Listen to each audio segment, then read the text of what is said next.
one skill that everyone thinks they know but they're actually lacking is the skill of networking like a pro.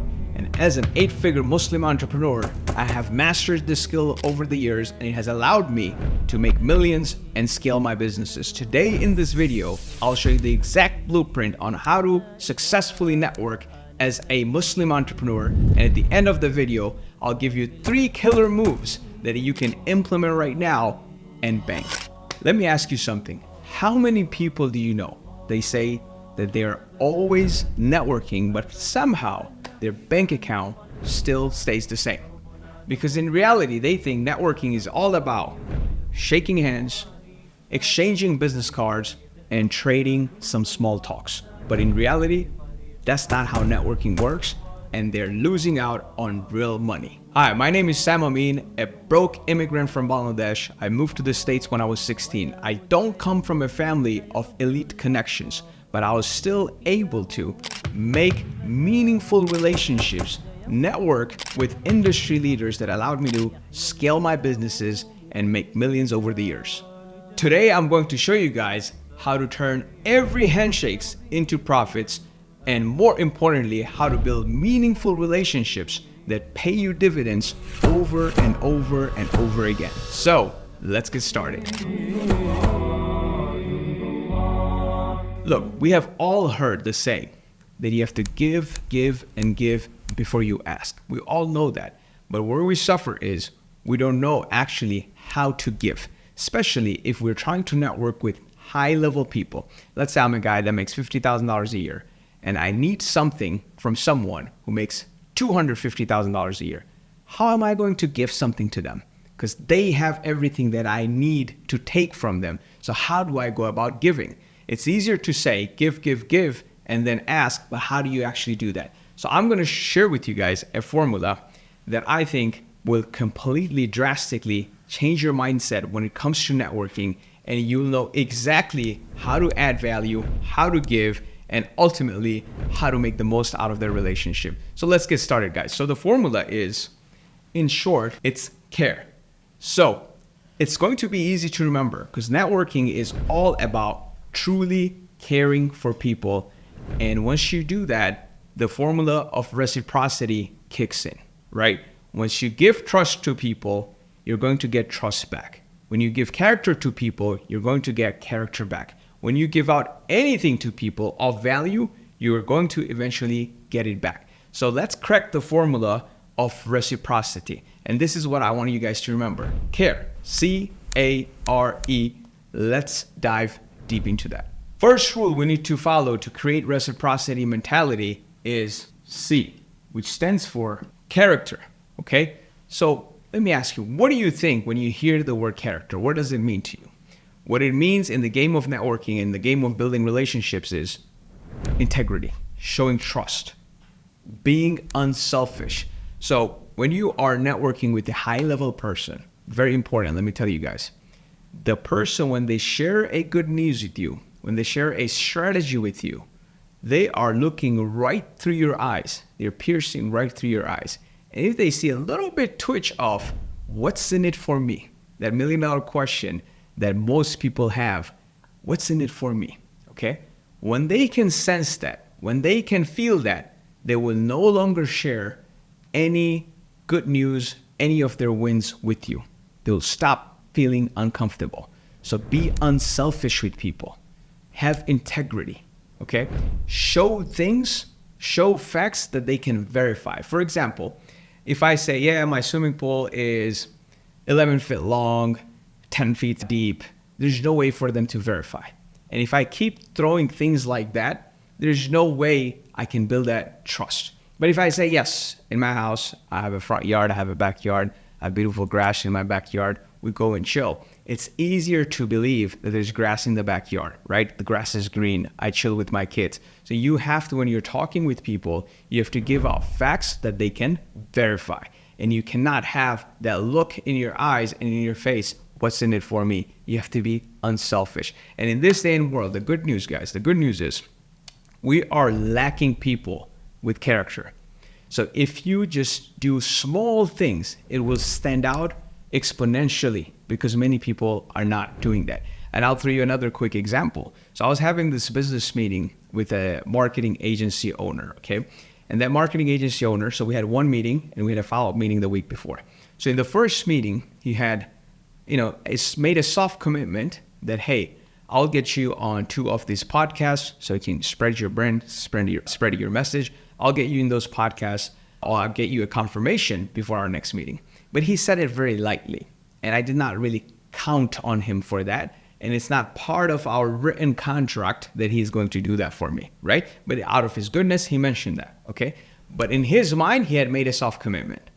Next week when we meet, in that 1 week, we spoke many times, but there was no discussion about the podcast, or actually I did not get invited to those 2 podcasts, right?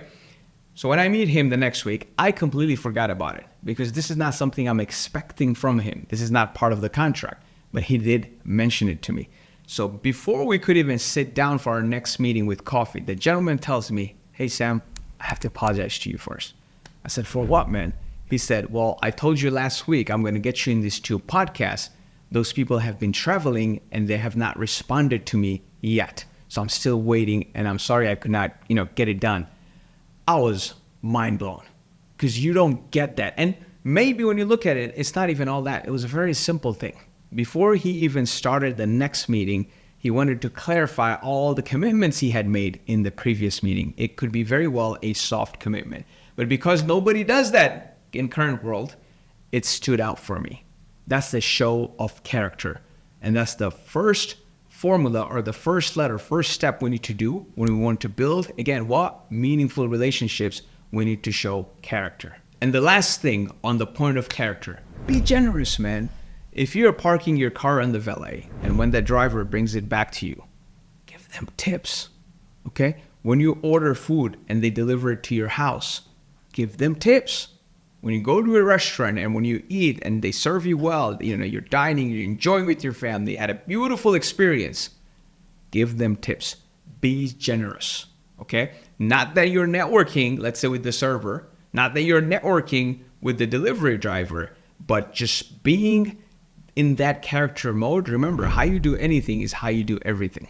So you have to be generous and it will come back to you in many folds. So I want to wrap up the first point of character with this last one. Second point is the letter A, and it stands for attention. What do I mean by attention? Again, in this day and age, when we ask someone, how are you doing?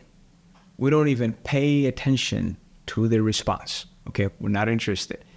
When we ask them a question, they're answering. We're already thinking of the next question. We already raised hand in our mind. We're not listening. We have to practice the skill of listening, active listening. We have to pay attention to people. When they talk about their kids, when you pick up that, hey, they are in love with their kids like we all are. But some parents love to talk about their kids, about everything. School, this is what happened, this is what they did, I have great kids. Pay attention. Give some real compliments. If there's something, if you see there's leaks or opportunities somewhere, give your real suggestions. And you can only do that if you are truly paying attention. The third point, and one of the most important one for this whole how to network like a Muslim millionaire, is this one. It starts with the letter R and it's resourceful, okay? We have heard many times, many people say, hey, if you want to get something from someone, okay, and they're in a higher level than you, go and ask them, how can I add value in your life, right? I agree with that principle. But you know what the slight problem there is, okay? And maybe that's why we have been networking for so long without seeing any positive impact on our bank account, is because someone who's at a high level, if you ask them, what can I do to add value in your life? It's already too much work for them. Now they have to think, yeah, I have 100 things that you can add value in my life with. What's your skill? What's your expertise? Let me get back to you. Let me think. The guy already has 1,000 things on his plate. He doesn't have time to think for you and tell you how you can add value in his life. So what you need to do, you need to do research on the person. You need to find out How can you add value in their lives? And then you already need to add the value and present it to them. Let me use an example. For example, let's say you are a realtor. You are a salesperson, and you see there's a listing on the market that an investor posted, let's say with another agent, and the listing has been sitting on the market for quite some time, okay? And then you meet that investor. For whatever reason, they did not choose you to list the property or market the property. Then you meet that investor in a networking event. Instead of asking, sir, what can I do to add value in your life? You should already know he has a house sitting on the market that's not moving. And what you should do is do a Loom video, a quick 10 minutes Loom video on his listing showing what needs to be improved. Maybe it's the price point. Maybe how the pictures are taken. Maybe the description. Maybe the number of bedrooms or bathrooms are wrong. Believe it, it happens, right? Maybe the square feet is wrong. There are 100% reasons why it's not moving from the market, right? Why it's not selling. Let them know that they have to change these things. And I pray and I hope and I'm sure with these changes, you will see an offer on the table within 48 hours, within a week. Think as if the key is they are already your client and you're already solving their problem. Already stop working for them. Don't ask them, how can I add value in your life? Everybody is going through a stringent right now, and you need to already provide the solution. Once you do that, you are actually caring for them. And being resourceful means being the guy, being the connector. It does not only mean you add value as if they're your client, which is the number one thing that you do, and you do it for free, you do it upfront, and we just covered that. But you be the connector. You should already know the best CPAs in your market. You should know the attorneys in your market. Whatever is needed in your industry, you should have the contacts with those people. And you should not only have contacts, you should have relationship with those people to such an extent that you are at their speed dial. You should be willing to make that introduction, and whoever you make that introduction with, that attorney should take extra care of your client because you are the guy, because you have also connected them. As a networker, remember, our job is collecting the dots and then connecting them. And once you keep doing that, once you keep adding value like that, the reciprocity will kick in. So being resourceful, to summarize, add value in their life already as if they're your client. Don't wait for them to become your client. Add value as if they're already your client, right? Number 2, be the connector. If they need a reservation in a hotel at the last minute, in a restaurant at the last minute, go beyond your means, go beyond your measures, go beyond whatever your limitation is, and find a solution for them. It could be, again, outside of your industry. Last point to sum up this blueprint is you have to be extreme. Yes, what do I mean by that? You have to be extreme in all of the above. You have to be extreme in paying attention. You have to be extreme in showing a good moral character. You have to be extreme in being resourceful. When you have an extremely good character, you will stand out. When you're extremely resourceful, you will stand out. When you're extremely caring, you will stand out. For example, recently, a young brother came to me and he has a very good, I've never heard of this, startup idea that he has. So he said, where can I go? Who is the guy that I can go to and completely figure out the path? So I hooked him up with my personal attorney, and I had the young brother speak to the attorney and figure it out. I didn't have to do it. He's only 19 years old. But after I spoke to him, I see he's the next fill in the blanks something, okay? And I wanted to be that one person, maybe with something that I could help him with. And once he becomes that next, again, fill in the blanks with any names, because he has that level of geniusness in him, and that startup idea is beyond amazing. The reciprocity, it will come back. And if it doesn't even come back from him, we believe in God. God's gonna give us from other ends and other means. So I want to wrap up this first part of the video. You have to truly care if you want to get anything back from people. We all know we have to give, but how to give, how to care, how to create that reciprocity, the momentum, We don't know. So this is the exact formula. C for character, A for attention, R for being resourceful, and E for being extreme in all of that. Now, the 3 killer moves that you have been waiting for that you can implement from today, okay? So let's get to the crux of it. So let's say I'm targeting a person who's the president of one of the largest mosques in the United States of America. I'm targeting him because he controls a large endowment fund. So I have been trying to reach him and he was not responding. I got his number. He was not responding. So kept trying the LinkedIn, Twitter, email, whatnot, everything. It was not working, okay? Then I implemented the killer move number 1, which is find out the 5 people they respect the most, okay? That's killer move number 1. Once you find that out, now you need to create a complete chess move, like a chess board game. You need to sequence, okay, that person respects their father. That person respects the elder son. That person takes real good opinion of the imam that's in the masjid, highly respects. So make the list of 5 people, and that's why the research is so important. Knowing them is so important.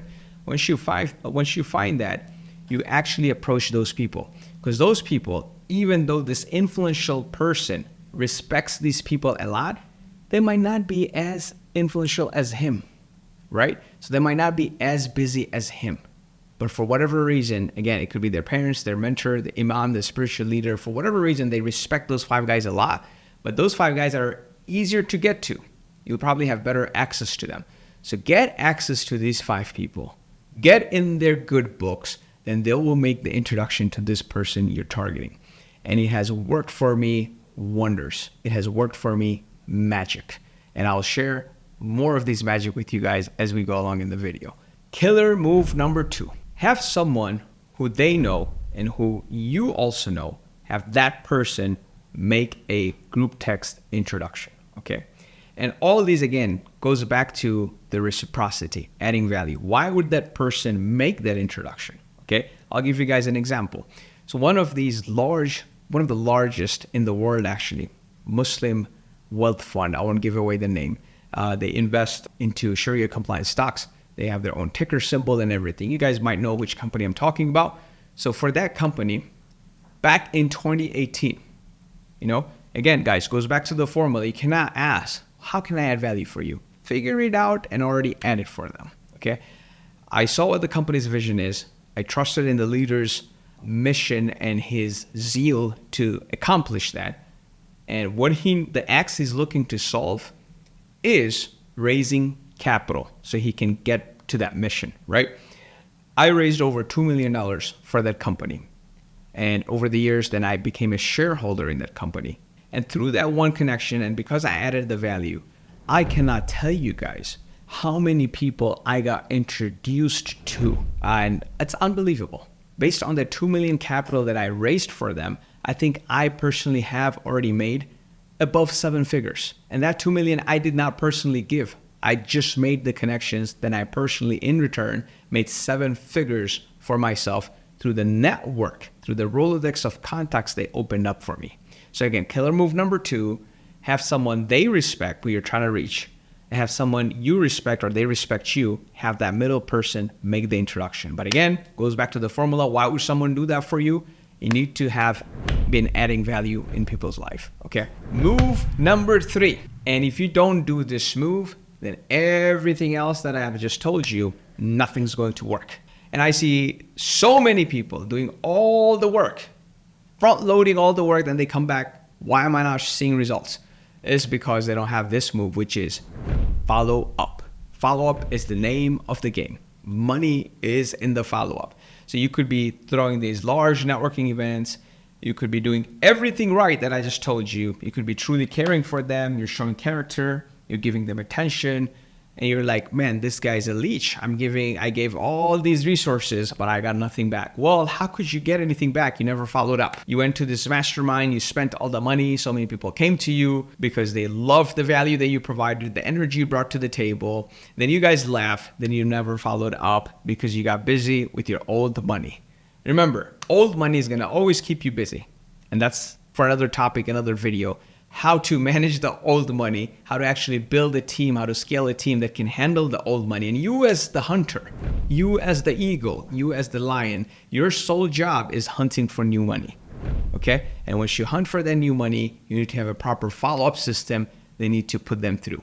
And these are the 3 killer moves that you can bank on from today. If you enjoyed this video and want to get more value and you have specific questions, for example, how to network like an introvert, and if you have questions on how to overcome the imposter syndrome, because you might be feeling like, man, when I go to these rooms, I feel like I don't belong there. How to give a killer introduction, because when you go to these networking masterminds, sometimes you don't even know what to expect. So we'll go over that. What do you exactly expect in a business mastermind networking event? And then when you go there, they call you up on the stage or in the mini mastermind session that, hey, give your introduction. Who are you?